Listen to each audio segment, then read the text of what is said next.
வலதுசாரி அரசியல் எல்லா இடங்களிலும் இப்போது ஆக்கிரமித்து ஆதிக்கம் செலுத்தி வருகிறதே என்கிற கவலை எனக்கு உண்டு.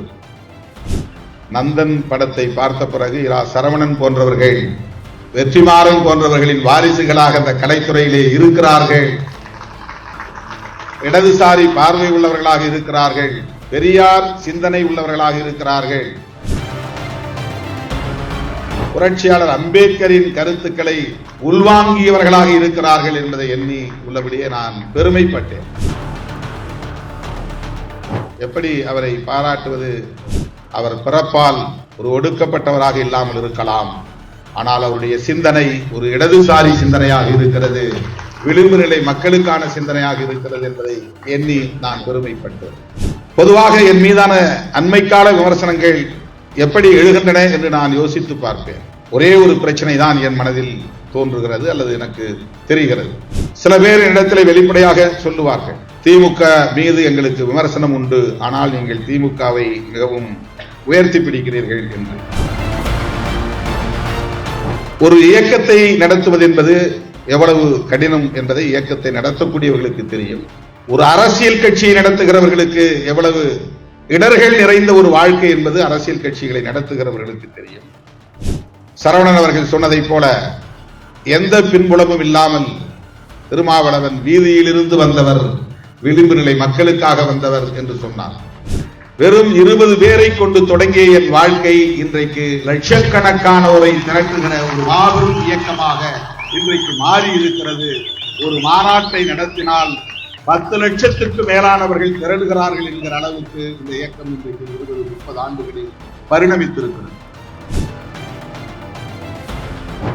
இவனுக்கு ஏன் உதவ வேண்டும் என்று பலரும் இளக்காரமாக பார்த்த காலத்தில் இந்த வாழ்க்கையை தொடங்கி அவமானங்களை தாண்டி அவமதிப்புகளை கடந்து காவல்துறை உள்ளிட்ட பல்வேறு அடக்குமுறைகளை சுமந்து ஊர் ஊராக இந்த மதுரை மண்ணில் நான் நடந்த கிராமங்களின் எண்ணிக்கை பல.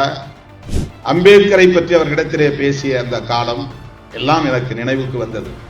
அப்போதெல்லாம் தேர்தல் அரசியலுக்கு போவோம் என்று எண்ணவில்லை, பதவிக்கு போக வேண்டும் என்கிற கனவு இல்லை, சட்டமன்ற உறுப்பினராக வேண்டும், நாடாளுமன்ற உறுப்பினராக வேண்டும் என்கிற பதவி எண்ணம் நெஞ்சில் துளியும் இல்லை. அரசு தந்த படிப்பினை, தத்துவம் தந்த விழிப்புணர்வு எல்லாம் என்னை கொண்டு வந்து இந்த இடத்திலே இன்றைக்கு நிறுத்தி இருக்கிறது. தலித் மக்களுக்கு எதிரான வன்கொடுமைகள் தலைவிரித்தாடும் நிலையில, வேங்கவேல் உள்ளிட்ட பல பிரச்சனைகள் வெடித்தெழுந்த நிலையில தம்பி எவிடன்ஸ் கதிர் அவர்கள் என்னை தொடர்பு கொண்டு மாறுபட்ட கருத்துக்களை என்னோடு பேசியது உண்டு. அதிலே காவல்துறையை நான் கடுமையாக விமர்சித்தேன் என்று நேரிலே என்னை அழைத்து முதலமைச்சர் வருத்தப்பட்டுக் கொண்டார். விடுதலை சிறுத்தைகள் கட்சி ஒரு சாதி கட்சி. இன்றைக்கு கூட ஒரு தம்பி ஒருவன் வீடியோ போட்டிருக்கிறான், அவன் ஈழத்தை சார்ந்தவர். சாதியவாதம் பேசுகிற கட்சிகள் சாதி கட்சிகள். சாதி ஒழிப்பை பேசுகிற கட்சி எப்படி சாதிய கட்சியாக இருக்க முடியும்? சாதி ஒழிப்பே மக்கள் விடுதலை என்பது நான் எழுதிய முதல் முழக்கம். இடதுசாரி இயக்கங்களுக்கும் அம்பேத்கர் இயக்கங்களுக்கும் இருந்த இடைவெளியை குறைத்தவன் திருமாவளவன். இடதுசாரிகள் என்னை அழைக்கிறார்களோ இல்லையோ, நானே அவர்களை தேடி போவேன். சனாதன அரசியல்வாதிகள் மதுரையை இன்றைக்கு குறிவைத்திருக்கிறார்கள். ஒவ்வொரு சாதியாக சாதி சங்கங்களை அணுகுகிறார்கள். சாதி உணர்வுகளை திட்டமிட்டு பரப்புகிறார்கள், தூண்டுகிறார்கள்.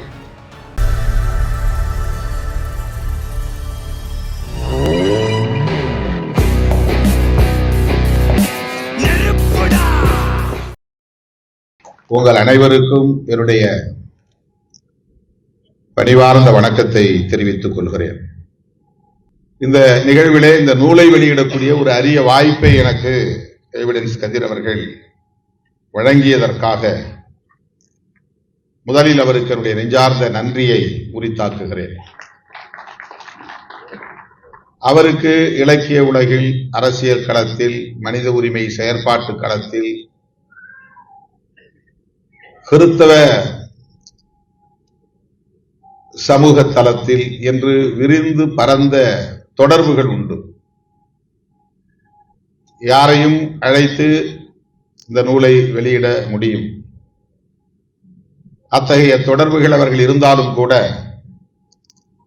இந்த நூலை நீங்கள் தான் வெளியிட வேண்டும் என்று என்னிடத்திலே அவர் கேட்டபோது, அவர் என்னை அழைத்ததிலே மகிழ்ச்சி இருந்தாலும் கூட இந்த இலக்கியம் தொடர்பான நிகழ்வுகளில் எனக்கு பெரிய தொடர்பு இல்லை, ஈடுபாடு இல்லை என்கிற தயக்கம் இருந்தது. ஏனென்றால் நான் கதைகளை படிப்பது அல்லது புதினங்களை படிப்பது என்கிற வழக்கம் கொண்டவன் இல்லை. மாணவ பருவத்திலே கூட நான் தலைவர்களின் வாழ்க்கை வரலாற்று நூல்களை தேடி படித்துதான் வழக்கம்.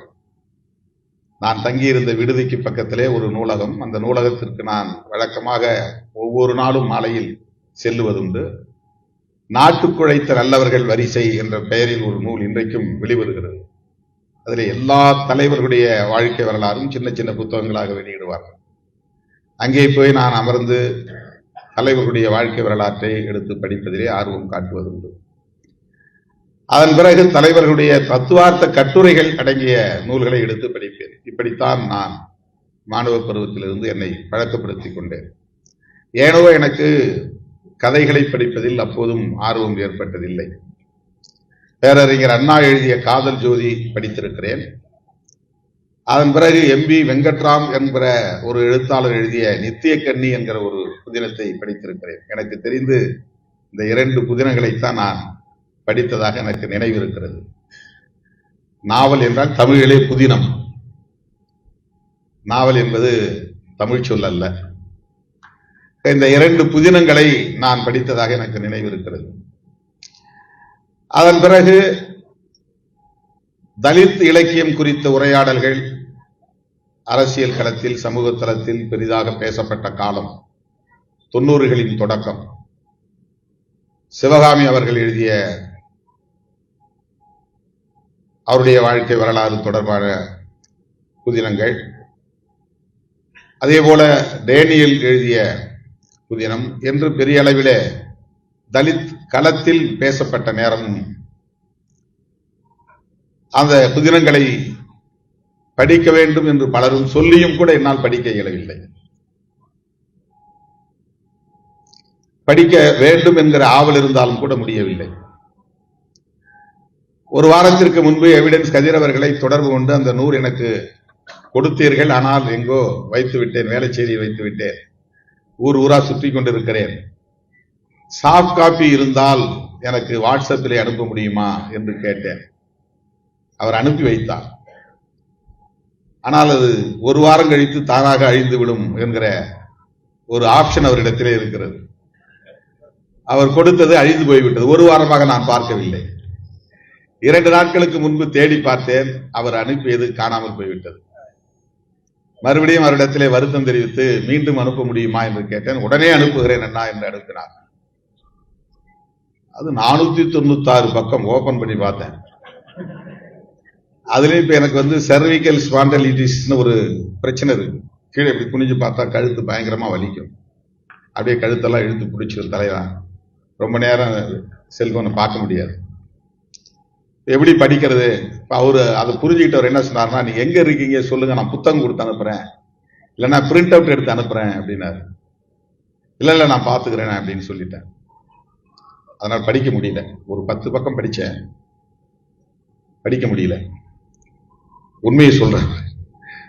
சண்முகம் படிச்சுட்டு வந்துட்டாரு, மேடையில இருக்கிற எல்லாரும் நாவலை படிச்சுட்டு வந்துட்டாங்க. படிக்கல அப்படின்னது நம்முடைய வெற்றிமாறன் அவர்களும் நானும் தான் நினைக்கிறேன். 2 பேர் தான் படிக்கல. இயல்பாகவே புதினம் படிப்பதில் ஒரு ஈடுபாடு இல்லை என்பதை தாண்டி நேரமும் நமக்கு இடம் கொடுப்பதில்லை. எவிடன்ஸ் கதிர் அவர்கள் அதை அறிவார். கூட உட்கார்ந்த உடனே கொஞ்சம் அப்படியே கண்ணாய் இருந்தேன் அவர் பேசிட்டு இருக்கும்போது. ராத்திரி 3:30 மணிக்கு சேர்ந்தோம் நாங்க சென்னைக்கு, மதுரைக்கு. ஒவ்வொரு நாளும் அப்படி உறங்குகிற நேரம் குறைந்து கொண்டே வருகிறது. ஆகவே இது போன்ற புதினங்களை படிப்பதற்கு நேரம் கிட்டவில்லை. எவிடன்ஸ் கதிர் அவர்கள் பொறுத்தருள வேண்டும். எப்படியாவது அதை நான் நேரம் ஒதுக்கி படிப்பேன். ஏனென்றால் எங்கள் வீட்டு பிள்ளை, எங்கள் ஊர் பிள்ளை, எங்களுக்காக களமாடுகிற ஒரு தோழர், எங்களோடு களமாடுகிற தோழர், என்பதையெல்லாம் எண்ணி பார்க்கிற போது பெருமையாக இருக்கிறது. அண்ணன் ஹென்றி டிஃபேன் அவர்களோடு பணியாற்றியவர் என்பது எனக்கு தெரியும். ஆனால் அவர் கடலூர் மாவட்டத்தை சார்ந்தவர் என்று எனக்கு தெரியாது. ரொம்ப நாள் கழித்துதான் அது எனக்கு தெரிய வந்தது. முதலில் அவர் விருத்தாசலம் என்றுதான் நான் எண்ணிக்கொண்டிருந்தேன். அதன் பிறகு பார்த்தால் அவர் காட்டுமன்னார்குடியை சார்ந்தவர் என்பது இன்னும் குறிப்பாக தெரிய வந்த போது நான் மகிழ்ச்சி அடைந்தேன். ஏனென்றால் என் தாய்மடி காட்டுமன்னார்குடி என்று நான் அடிக்கடி சொல்லுவேன். என்னை மதுரை ஏற்றுக்கொண்டது, அடையாளப்படுத்தியது என்றாலும் கடலூர் மாவட்டம், குறிப்பாக காட்டுமன்னார்குடி என்னை அங்கீகரித்தது என்பதுதான் அரசியல் களத்தில் மறக்க முடியாத பதிவு. அந்த ஊரை சார்ந்தவர். அவர் சொன்னதை போல நான் எந்த ஊருக்கு போனாலும் அந்த ஊர் ஒரு திருவிழா கோலம் காணும் என்கிற அளவுக்கு காட்டுமன்னார்குடி தொகுதியில் ஒவ்வொரு ஊரிலும் இந்த இயக்கத்தோடு பெரிய இணைப்பு உண்டு. என் மீது அவ்வளவு பெரிய நம்பிக்கை கொண்ட மக்கள் உண்டு. அந்த தொகுதியை சார்ந்தவர், அந்த பகுதியை சார்ந்தவர், அந்த ஊரை சார்ந்தவர் என்பதிலே உள்ளபடியே நான் பெருமைப்படுகிறேன், மகிழ்ச்சி அடைகிறேன். இந்த நாவல் குறித்து பேச வந்த அத்தனை பேரும் என்னையும் இணைத்து பேசியது எனக்கு ஒரு வகையிலே மகிழ்ச்சி அளிக்கிறது என்றாலும் கூட இவர்களின் எதிர்பார்ப்புக்கும் நம்பிக்கைக்கும் நாம் பாத்திரமாக இருக்க வேண்டுமே என்கிற எண்ணம் மேலிட்டது. திரைப்பட இயக்குனர் தோழர் இரா சரவணன் அவர்கள் ஆற்றிய உரை உங்களுக்கெல்லாம் எவ்வளவு மகிழ்ச்சியையும் நம்பிக்கையும் தந்ததோ அதை போல பல மடங்கு எனக்கு நம்பிக்கையும் ஊக்கத்தையும் தந்தது. சரவணன் அவர்களுக்கு நான் நன்றி சொல்ல கடமைப்பட்டிருக்கிறேன்.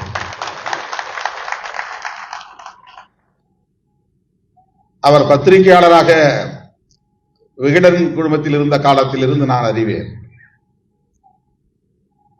அவ்வப்போது என்னை சந்தித்து நேர்காணல்களை எடுத்திருக்கிறார். அவருக்கு இப்படி ஒரு ஆளுமை இருக்கிறது, திறன் இருக்கிறது என்பது அப்போது நமக்கு தெரியாது. அவர் திரைப்படத்துறையிலே ஒரு இயக்குனராக பரிணமித்து இந்த அளவுக்கு இன்றைக்கு மக்களின் பேராதரவை பெற்றிருக்கிறார் என்றால் அது அவருடைய ஆளுமைக்கு சான்று. அவர் எடுத்த நந்தன் திரைப்படத்தை காணுகிற வாய்ப்பு எனக்கு கிடைத்தது. அந்த படத்தை பார்த்த பிறகு அவர் மீதான மதிப்பீடு பல மடங்கு எனக்கு உயர்ந்தது.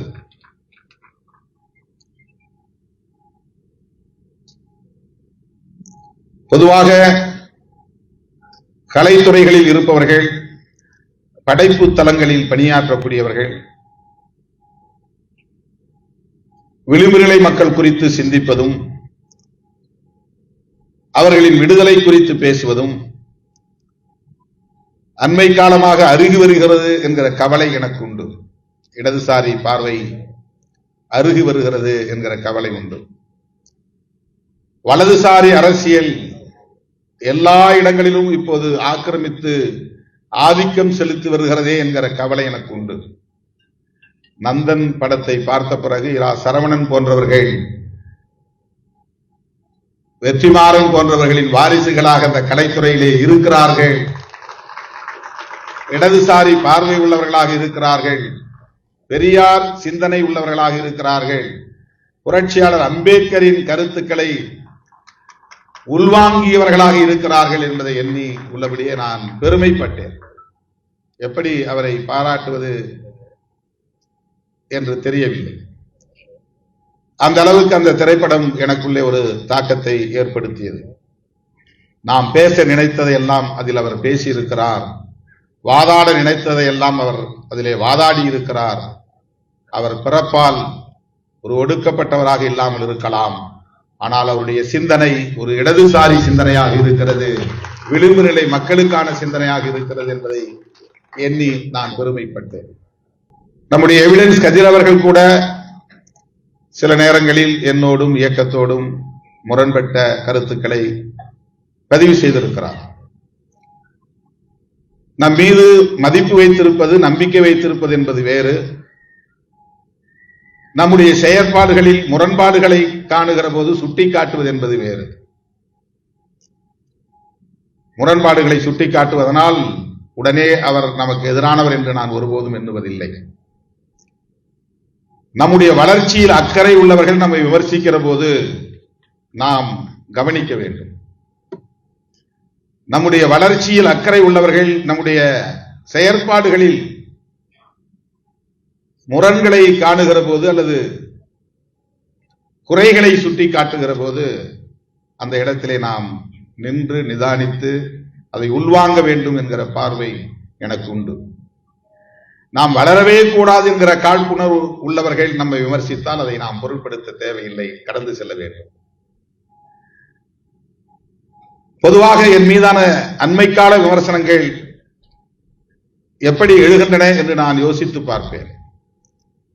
ஒரே ஒரு பிரச்சனை தான் என் மனதில் தோன்றுகிறது அல்லது எனக்கு தெரிகிறது.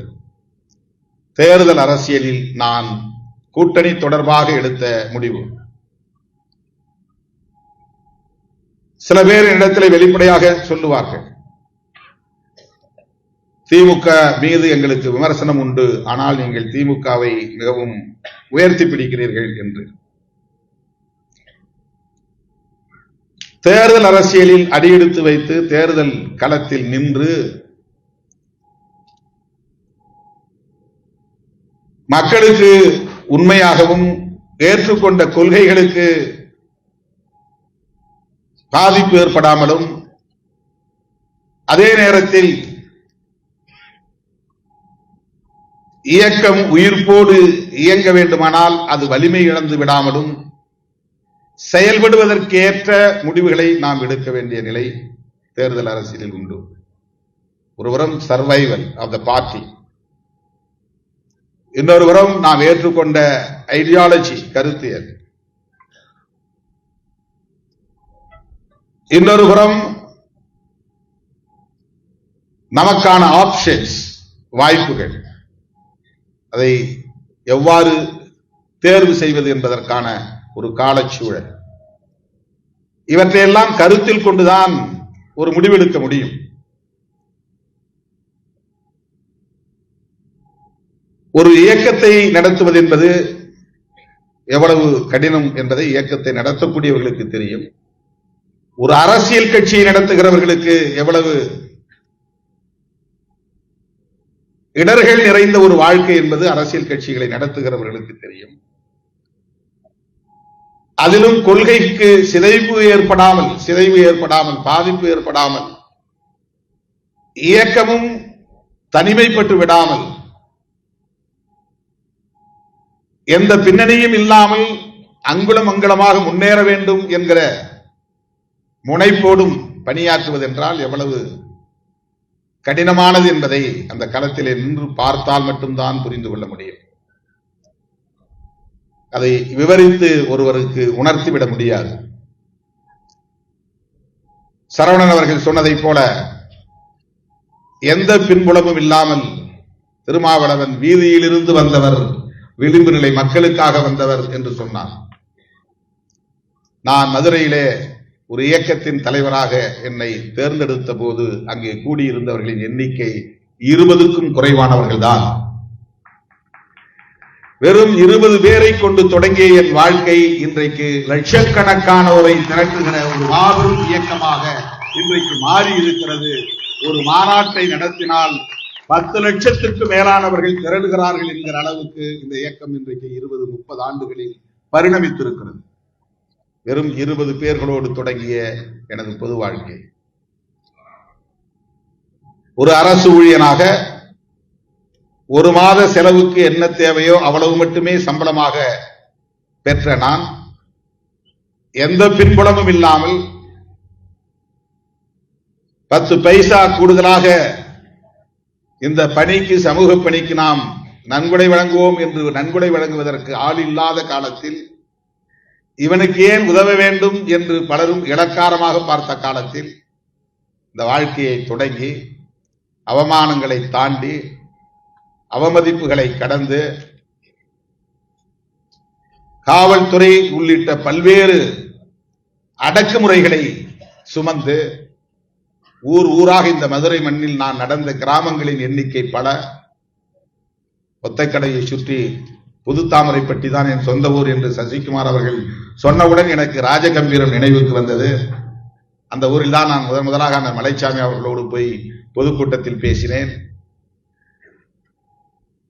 மேலூர் வட்டாரத்தில் 10க்கும் மேற்பட்ட கிராமங்களில் நாள்தோறும் இந்த அலுவலகம் முடிந்த பிறகு நடந்து போய் அந்த மக்களை திரட்டி உட்கார வைத்து அவர்களிடத்திலே பேசிய அந்த காலம், அம்பேத்கரை பற்றி அவர்களிடத்திலே பேசிய அந்த காலம் எல்லாம் எனக்கு நினைவுக்கு வந்தது. அப்போதெல்லாம் தேர்தல் அரசியலுக்கு போவோம் என்று எண்ணவில்லை, பதவிக்கு போக வேண்டும் என்கிற கனவு இல்லை, சட்டமன்ற உறுப்பினராக வேண்டும், நாடாளுமன்ற உறுப்பினராக வேண்டும் என்கிற பதவி எண்ணம் நெஞ்சில் துளியும் இல்லை. அண்ணன் பிரபாகரன் அவர்களைப் போல ஒரு படையை கட்ட முடியாவிட்டாலும் கூட மாவட்டத்திற்கு ஒரு 50 இளைஞர்களையாவது அறிவுபூர்வமாக ஆளாக்க வேண்டும் என்கிற எண்ணம் மட்டுமே எனக்கு இருந்தது. அம்பேத்கரிய தொண்டர்களாக அவர்களை உருவாக்க வேண்டும் என்கிற எண்ணம் மட்டுமே எனக்கு மேலோங்கி இருந்தது. அதன் பிறகு சமூகம் இட்ட கட்டளை, காலம் தந்த கட்டளை, அரசு தந்த படிப்பினை, தத்துவம் தந்த விழிப்புணர்வு எல்லாம் என்னை கொண்டு வந்து இந்த இடத்திலே இன்றைக்கு நிறுத்தி இருக்கிறது. ஆகவே தேர்தல் களத்தில் நான் எடுக்கிற முடிவுகள் உங்கள் பார்வையில் சில நேரங்களில் பிழையாக கூட இருக்கலாம்.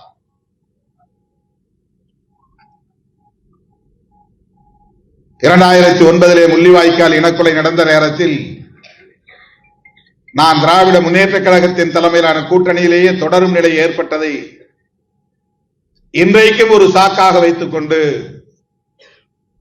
மிக கடுமையாக மூர்க்கமாக பலரும் என்னை விமர்சிப்பதை நான் பார்க்கிறேன். அப்படிப்பட்ட விமர்சனங்கள் ஒரு புறம், தலித் மக்களுக்கு எதிரான வன்கொடுமைகள் தலைவிரித்தாடும் நிலையில, வேங்கவயல் உள்ளிட்ட பல பிரச்சனைகள் வெடித்தெழுந்த நிலையில தம்பி எவிடன்ஸ் கதிர் அவர்கள் என்னை தொடர்பு கொண்டு மாறுபட்ட கருத்துக்களை என்னோடு பேசியது உண்டு, முரண்பட்டது உண்டு, வருத்தப்பட்டது உண்டு. இந்த அரசை, ஆட்சியாளர்களை, ஆட்சி நிர்வாகத்தினரை கடுமையாக அவர் விமர்சித்தது உண்டு. ஆனால் அதையும் தாண்டி என் மீது அவருக்கு பற்றுதல் உண்டு, நம்பிக்கை உண்டு என்பதற்கு சாட்சிதான், எவிடன்ஸ் தான் இந்த நிகழ்வு.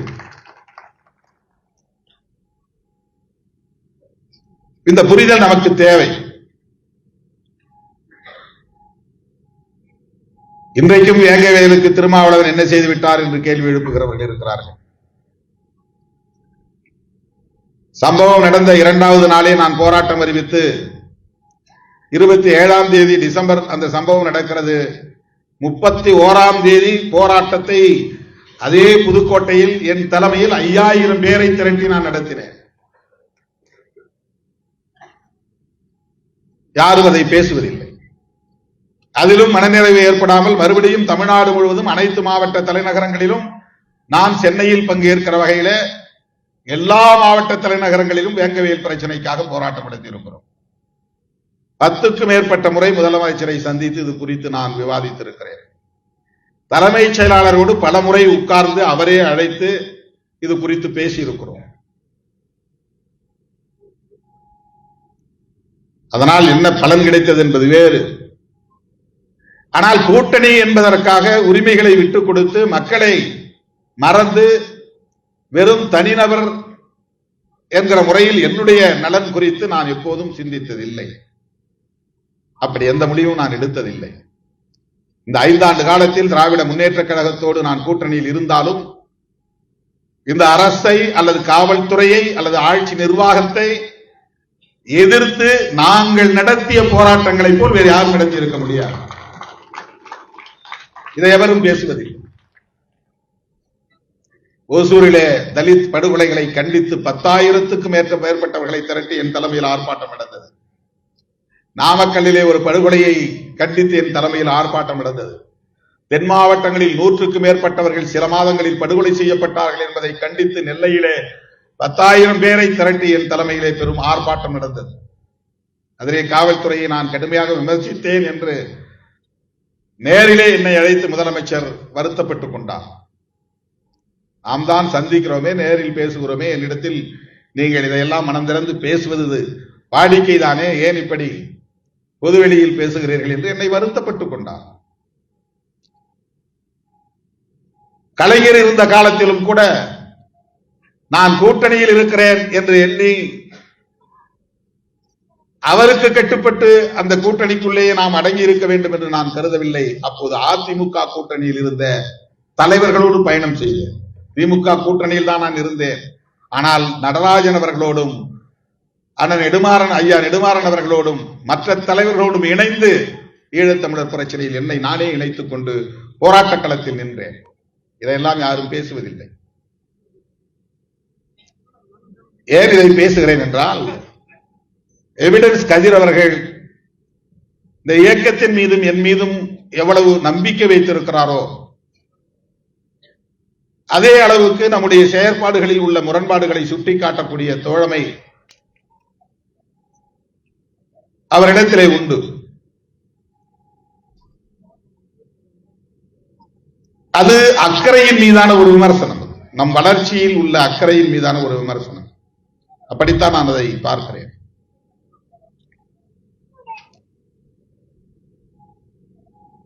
விடுதலை சிறுத்தைகள் கட்சி ஒரு சாதி கட்சி. இன்றைக்கு கூட ஒரு தம்பி ஒருவன் வீடியோ போட்டிருக்கிறான். அவன் ஈழத்தை சார்ந்தவன்.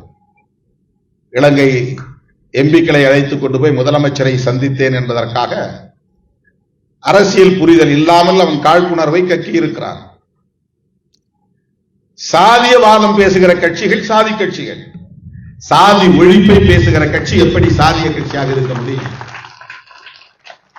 சாதி ஒழிப்பே மக்கள் விடுதலை என்பது நான் எழுதிய முதல் முழக்கம்.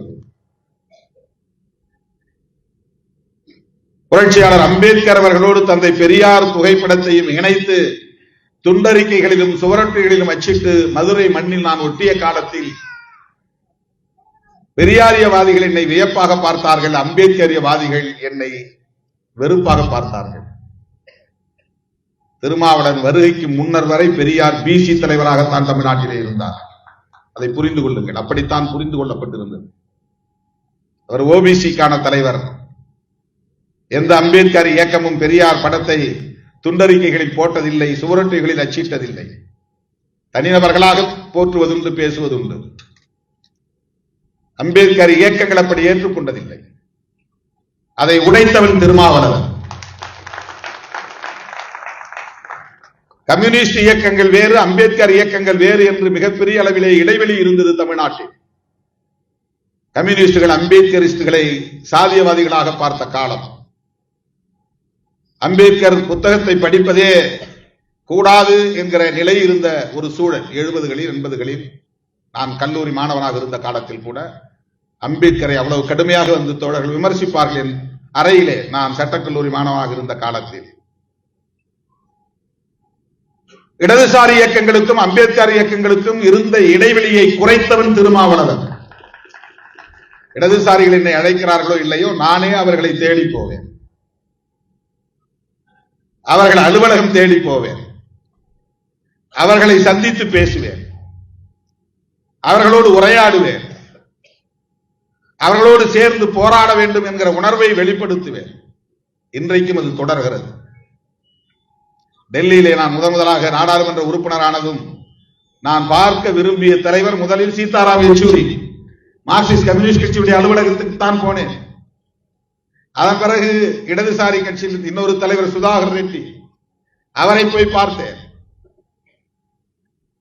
அம்பேத்கர் இயக்க தலைவர்களை சந்திப்பதை விட இடதுசாரி கட்சிகளின் தலைவர்களை போய் சந்தித்து அவர்களோடு உறவாடுவதை நான் ஒரு வாடிக்கையாக கொண்டிருந்தேன்.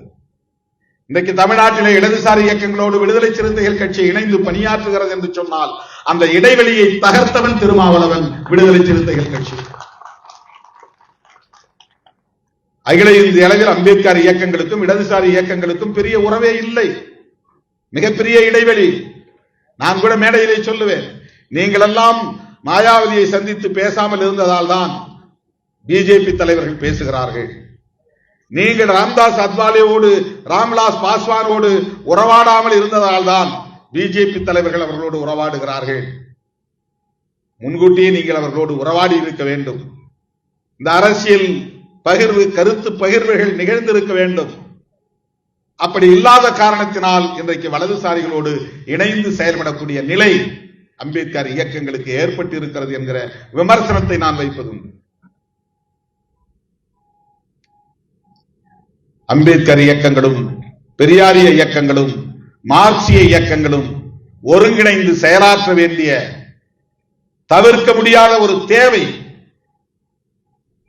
காலத்தின் கட்டாயமாக மாறி இருக்கிறது.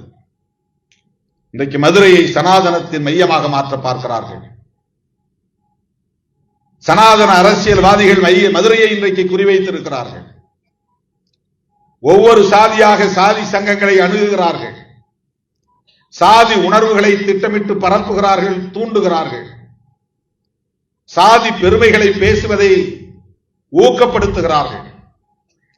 உனக்கான ஜனநாயக உரிமைகள் என்ன என்பதை சொல்லிக் கொடுப்பதற்கு பதிலாக மதவெறியை தூண்டுவதும் சாதி வெறியை தூண்டுவதும் எவ்வளவு ஆபத்தானது, தீங்கானது என்பதை தயவு கூர்ந்து எண்ணி பார்க்க வேண்டும்.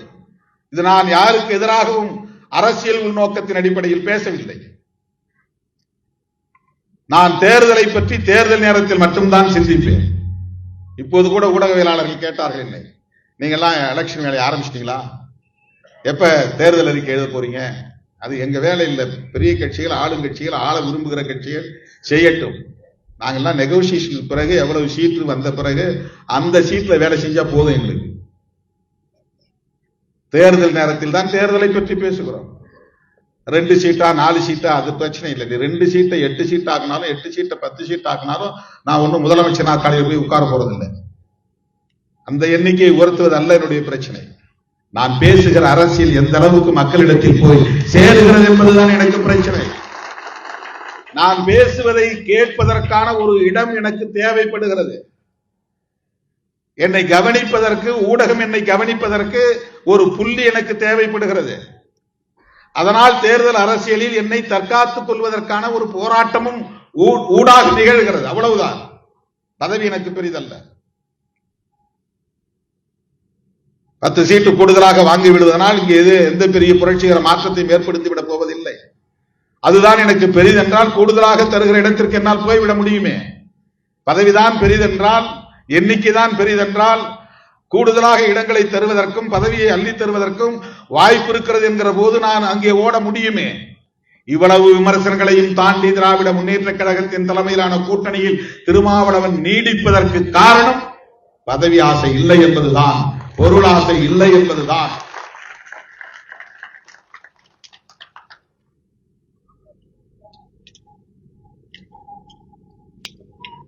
சாதி அடிப்படையிலான கொடுமைகளை நாம் எல்லாம் தோன்றுவதற்கு முன்பே எதிர்த்தவர்கள் இடதுசாரிகள். வெண்மணியில் நடந்த போராட்டமாக இருந்தாலும் சரி, வாச்சாத்தியில் பாதிக்கப்பட்ட பழங்குடி மக்களுக்கான நீதி பெறுகிற போராட்டமாக இருந்தாலும் சரி, அந்த நாளில் இருந்து அந்த நாள் வரையில் அம்பேத்கர் இயக்கங்கள் போராடாத களங்களில் இடதுசாரிகள் போராடி இருக்கிறார்கள். எனவே இடதுசாரிகள் முற்போக்கு சக்திகளாகவும் நமது நட்பு சக்திகளாகவும் இருக்கிறார்கள் என்பதை புரிந்து கொண்ட காரணத்தினால் தான் எந்த ஆதாயமும் இல்லாமல் அந்த களத்திலே நாம் இருக்கிறோம். ரவிக்குமார் அவர்கள் தமிழ்மண் இதழிலே ஒரு கட்டுரை எழுதிய போது பெரியார் குறித்த சில விமர்சனங்கள் வெளிவந்தன. அந்த நேரத்தில் தலைவர் ஒரு அரங்க கூட்டத்திலே என்னை வாடா போடா என்றெல்லாம் பேசினார்கள். நான் எழுதவில்லை, ரவிக்குமார் எழுதிய எழுத்துக்கு.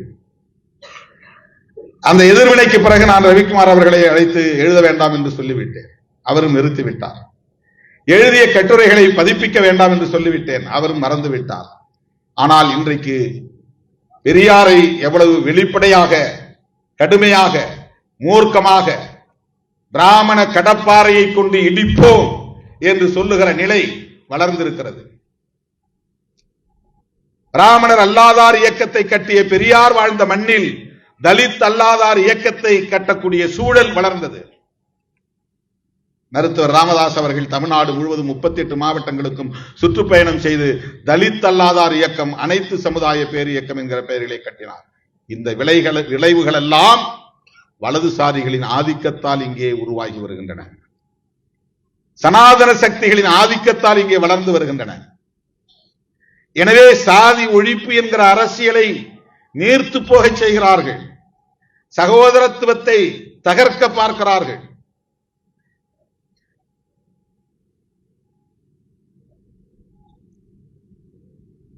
உண்மையான தமிழ் தேசியம் என்பது சனாதன எதிர்ப்பில் தான் அடங்கி இருக்கிறது.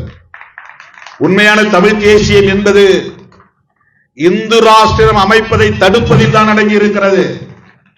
உண்மையான தமிழ் தேசியம் என்பது மதவழி தேசியத்தை உடைத்தெறிவதுதான் இருக்கிறது. தமிழ் தேசியம் என்பது மொழிவழி தேசியம். மதவழி தேசியம் என்பது மொழிவழி தேசியத்தை எதிர்த்த ஒரு அரசியல். அது இந்தியா முழுவதும் ஒரே மதம், அதுதான் மதவழி தேசியம். அப்படி என்றால் மொழிவழி அடிப்படையில் உன்னை அடையாளப்படுத்திக் கொள்ளக்கூடாது, மதவழி அடிப்படையில் தான் உன்னை அடையாளப்படுத்திக் கொள்ள வேண்டும். மாநில அடிப்படையில் ஒரு தேசியவாதம் உருவாகக்கூடாது, தேசிய அளவில் இந்திய அடிப்படையில் தான் ஒரு தேசியவாதம் உருவாக வேண்டும். அந்த தேசியம் மதவழி அடிப்படையில் தான் இருக்க வேண்டும். இதுதான் வலதுசாரிகளின் அரசியல், இதுதான் RSS அரசியல், இதுதான் பிஜேபியின் அரசியல். அதனால் தான் நாம் பெரியார் என்கிற ஆயுதம் தவிர்க்க முடியாததாக உணர்கிறோம். புரட்சியாளர் அம்பேத்கர் என்கிற ஆயுதம் காலத்தின் கட்டாயம் என்று நாம் கருதுகிறோம், நம்புகிறோம். ஆனால் அந்த பெரியாரையே நாங்கள் இல்லாமல் ஆக்குவோம் என்பது எவ்வளவு ஆபத்தான ஒரு அரசியல் என்பதை எண்ணி பார்க்க வேண்டும்.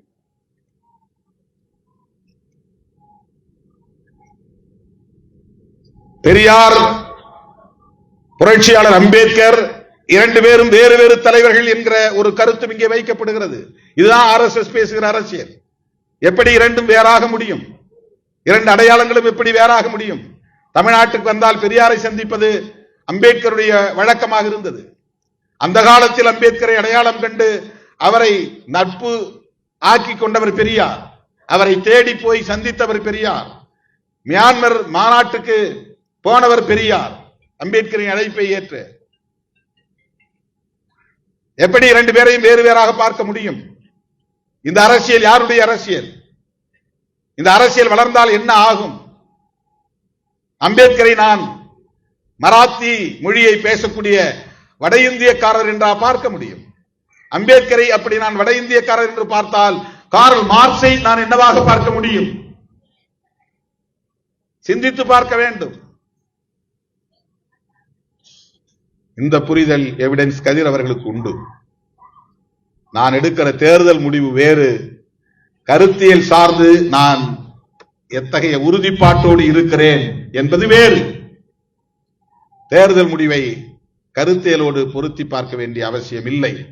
கருத்தியல் தளங்களில், அதற்கான களங்களில் நாம் எத்தகைய உறுதிப்பாட்டோடு இருக்கிறோம் என்பதுதான் முக்கியம்.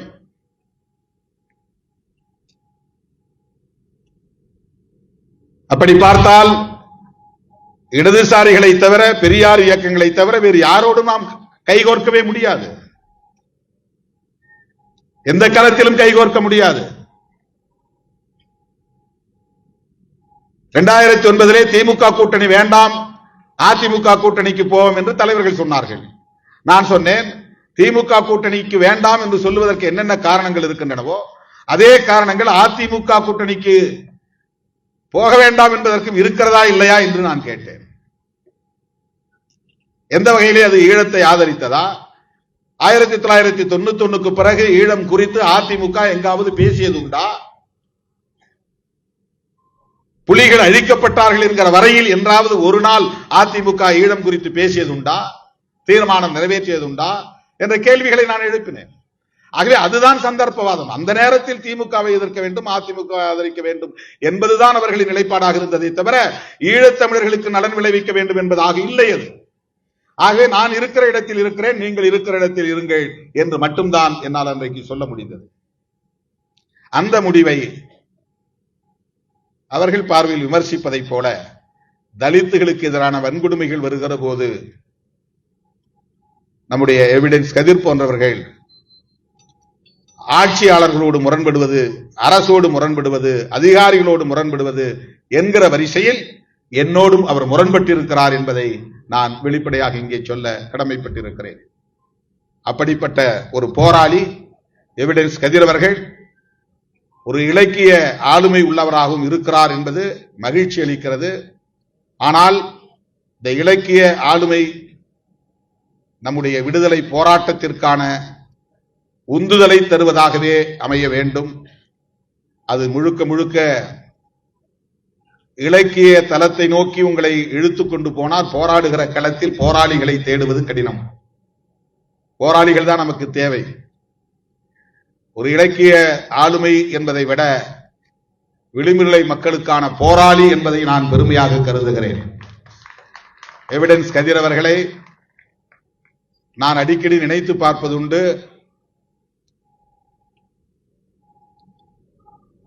சாதி ஆதிக்கத்தை எதிர்க்கக்கூடிய வகையில் ஆணவ கொலைகள் தொடர்பான பல களங்களில் அவர் நின்று இருக்கிறார்.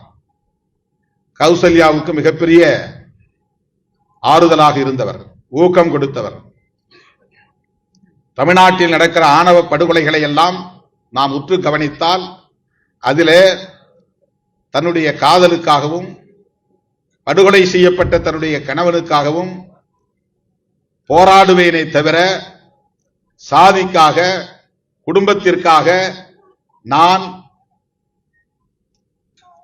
தவறு செய்ய மாட்டேன் என்கிற போர்க்குணத்தை கொண்டவராக கௌசல்யா விளங்குகிறார். இதுதான் தேவை. இந்த புரிதல் தான் தேவை. என் வாழ்க்கை துணையை தேர்ந்தெடுக்கிற சுதந்திரம் எனக்கு வேண்டும் என்பது ஒரு புறம்.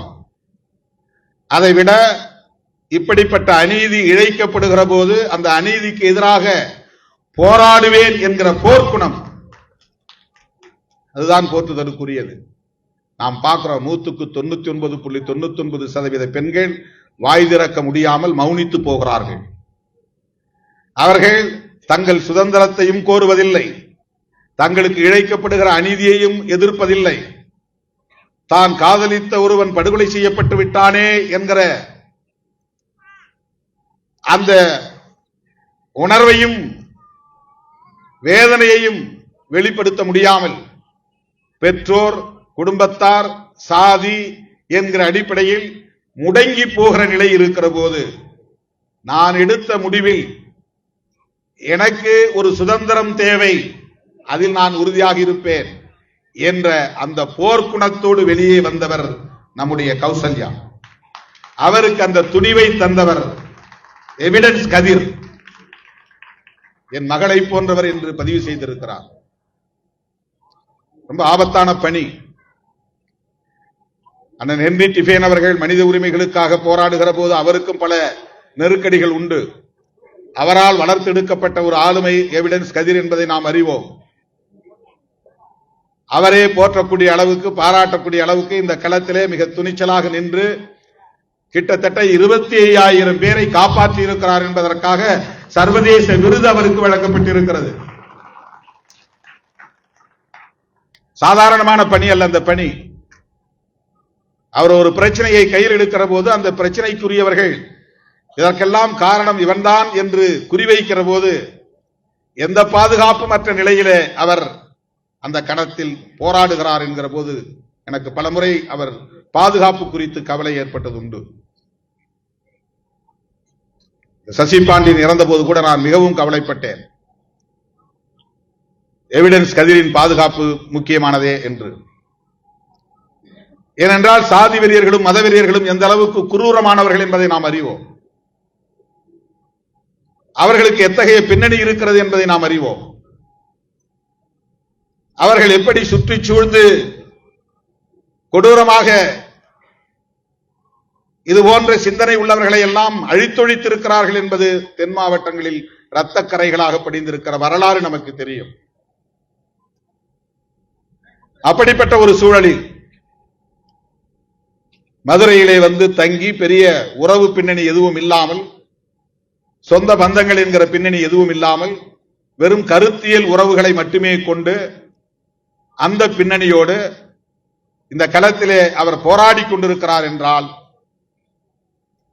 லட்சோப லட்சக்கணக்கான விடுதலை சிறுத்தைகளின் சார்பிலே அவரை பாராட்டுவது என்னுடைய கடமை.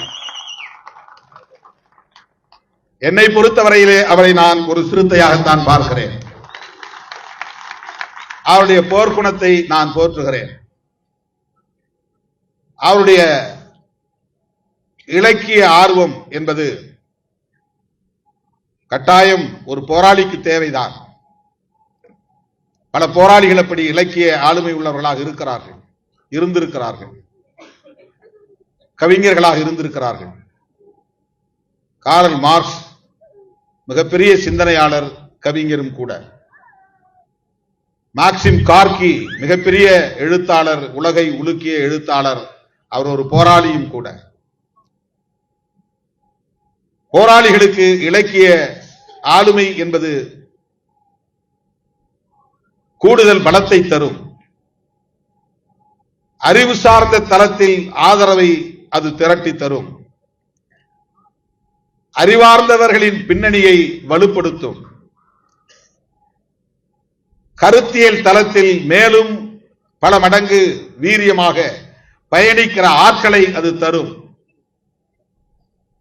ஆனாலும் அது ஒரு போதைதான். இலக்கிய உலகம் தருகிற மகிழ்ச்சி இருக்கிறதே, அது ஒரு வகையான போதைதான். அதிலே பல பேர் மாய்ந்து போயிருக்கிறார்கள், காணாமல் போயிருக்கிறார்கள். இன்றைக்கு நமக்கு மக்களோடு நின்று போராடுகிற போராளிகள் தேவை. எவிடன்ஸ் கதிர், அண்ணன் ஹென்றி டிஃபேன், மனித உரிமை களத்திலே இன்றைக்கு அண்ணன் வின்சென்ட் மனோகரன் போன்றவர்கள் எல்லாம் தேசிய அளவிலே பணியாற்றிக் கொண்டிருக்கிற எத்தனை பல போராட்ட களங்களை நாம் பார்த்திருக்கிறோம், அவர்களுடைய பணிகளை கண்டிருக்கிறோம் என்பது கண்கூடான உண்மை. அவர்கள் எல்லாம் அப்படி பணியாற்றிக் கொண்டிருப்பதால் தான் நம்மால் எல்லாம் இந்த களத்திலே நீடித்து நிற்க முடிகிறது.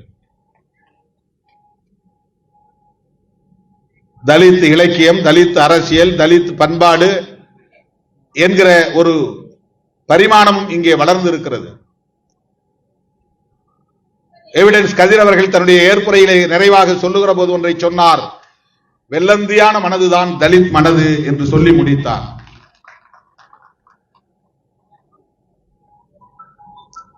தலித்துகள் எல்லோரையும் நம்புவார்கள், தலித்துகள் எல்லோரையும் ஏற்றுக்கொள்வார்கள். தலித்துகளுக்கு எந்த உள்நோக்கமும் சூதும் சூழ்ச்சியும் இருக்காது என்பதுதான் வரலாறு. அதனால்தான் இவர்களுக்கு மற்றவர்கள் தொடர்ந்து பெயர் வைத்துக் கொண்டே இருக்கிறார்கள். தலித் என்பது ஒரு சாதி அடையாளம் இல்லை. அதை இன்றைக்கு சாதியவாதிகள் அப்படி அழைக்கக்கூடாது என்கிறார்கள். தலித் என்பது ஒரு இனத்தின் அடையாளமும் இல்லை. தலித் என்பது ஒரு சாதி அடையாளமும் இல்லை.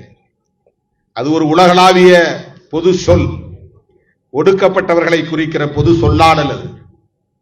சுரண்டப்பட்டவர்களை குறிக்கிற பொது சொல்லாடல் அது. ஆனால் இங்கே அது ஒரு சாதி அடையாளமாக மீண்டும் மீண்டும் சொல்லப்படுகிறது. நான் ஒரு சாதி நலன் மட்டும் கருதினால் என் சாதி பெயரை மட்டும் சொல்லிவிட்டு போய்விடுவேன், எனக்கு பிரச்சனை இல்லை. நான் இந்தியா முழுவதும் இருக்கிற ஒடுக்கப்பட்ட சமூகங்கள் அனைத்தையும் பற்றியும் கவலைப்படுகிறேன். அத்தனை சாதிகளையும் நான் தனித்தனியே சொல்ல முடியாது. அதனால் எனக்கு ஒரு பொது சொல் தேவைப்படுகிறது, அதுதான் தலித். பறையர் என்கிற சாதி உணர்வு உள்ளவனுக்கு பறையர் என்று மட்டும் சொன்னால் போதும். தேவேந்திரகுல வேளாளர் என்கிற சாதி உணர்வு உள்ளவனுக்கு தேவேந்திரகுல வேளாளர் என்று சொன்னால் மட்டும் போதும். அருந்ததியர் என்கிற சாதி உணர்வு உள்ளவனுக்கு அருந்ததியர் என்று சொன்னால் மட்டும் போதும். இந்த 3 பேரின் வாக்குகளும் வேண்டும் என்று நினைக்கிறவனுக்கு ஆதி திராவிடர், அருந்ததியர், தேவேந்திரகுல வேளாளர் என்று 3ஐயும் சேர்த்து சொல்லுவது உண்டு. ஆனால் தமிழ்நாட்டில் இருக்கிற அத்தனை விளிம்பு நிலை மக்களின் மீதும் எனக்கு அக்கறை உண்டு. இந்தியா முழுவதும் இருக்கிற அத்தனை ஒடுக்கப்பட்ட சமூகத்தினரின் மீதும் எனக்கு அக்கறை உண்டு என்கிற போது நான் ஆயிரக்கணக்கான சாதிகளின் பெயரை சொல்ல முடியாது. எனக்கு ஒரு பொது சொல் தேவைப்படுகிறது. அது சாதியற்ற, இனமற்ற, மதம் அற்ற ஒரு அடையாள சொல். அதுதான் தலித். அது இடதுசாரி பார்வை கொண்டது, அது முற்போக்கான பார்வை கொண்டது. அது இலக்கிய தளத்திலும் எதிரொலிக்க வேண்டும் என்கிற போது வெற்றிமாறன் போன்றவர்கள், சசிகுமார் போன்றவர்கள், தோழர் இரா சரவணன் போன்றவர்கள் இன்றைக்கு அந்த கலைத்துறைகளில் மிக வேகமாக, வீரியமாக, துணிச்சலாக இதை உரத்து பேசுகிறார்கள் என்பதுதான் நமக்கு பெருமை அளிக்கிறது, நம்பிக்கை அளிக்கிறது. ஏனென்றால் ஊடகத்துறையை தாண்டி கலைத்துறையில் இன்றைக்கு பலர் வலதுசாரி அரசியலை உயர்த்தி பிடிக்கிறார்கள், ஆணவ கொலைகளை நியாயப்படுத்துகிறார்கள், நாடக காதல் என்று காதல் உணர்வை கொச்சைப்படுத்துகிறார்கள். குறிப்பிட்ட சில அமைப்புகள் தான் காரணம், குறிப்பிட்ட சில நபர்கள் தான் காரணம், குறிப்பிட்ட சில சாதிய இயக்கங்கள் தான் காரணம் என்று குற்றம் சுமத்தி இங்கே சமூகத்தை பிளவுபடுத்துகிற வேலையை கலைத்துறையில் இருப்பவர்களும் செய்கிறார்கள். அந்த களத்திலே இன்றைக்கு மேடையில் அமர்ந்திருக்கிற இடதுசாரி பார்வையுள்ள, பெரியாரிய பார்வையுள்ள, அம்பேத்கரிய பார்வையுள்ள ஆளுமைகளும் இருக்கிறார்கள் என்கிற போது நமக்கு ஆறுதல் கிடைக்கிறது, நம்பிக்கை கிடைக்கிறது. அந்த இலக்கிய தளத்திலே தன்னையும் ஒரு போராளியாக இணைத்துக் கொண்டிருக்கிற அன்பு இளவல் எவிடன்ஸ் கதிர் அவர்களை நான் நெஞ்சார பாராட்டுகிறேன், வாழ்த்துகிறேன். எண்ணற்ற பல படைப்புகளை நீங்கள் இப்படி கொண்டு வர வேண்டும். இந்த படைப்பு உங்களுக்கு மிகப்பெரிய பாராட்டை பெற்று தரும் என்பதையும் தாண்டி விருதுகளையும் அள்ளி தரும் என்று நான் நம்புகிறேன். ஏனென்றால் விமர்சனங்களை படித்தேன், பல இதழ்களில் இது குறித்த ரிவ்யூ மதிப்புரைகள் வந்திருக்கின்றன. அவற்றை மட்டும் பார்த்தபோது எனக்கு ஒரு நம்பிக்கை பிறந்தது. நமக்கு தலித் இலக்கிய தளத்தில் ஒரு போராளி கிடைத்திருக்கிறார், நல்ல ஒரு இலக்கிய ஆளுமை கிடைத்திருக்கிறார் என்பது கூடுதல் நம்பிக்கையை தருகிறது. அந்த வகையிலே எவிடன்ஸ் கதிர் அவர்களை நெஞ்சார பாராட்டி இந்த வாய்ப்புக்கு நன்றி கூறி முடிக்கிறேன். நன்றி, வணக்கம்.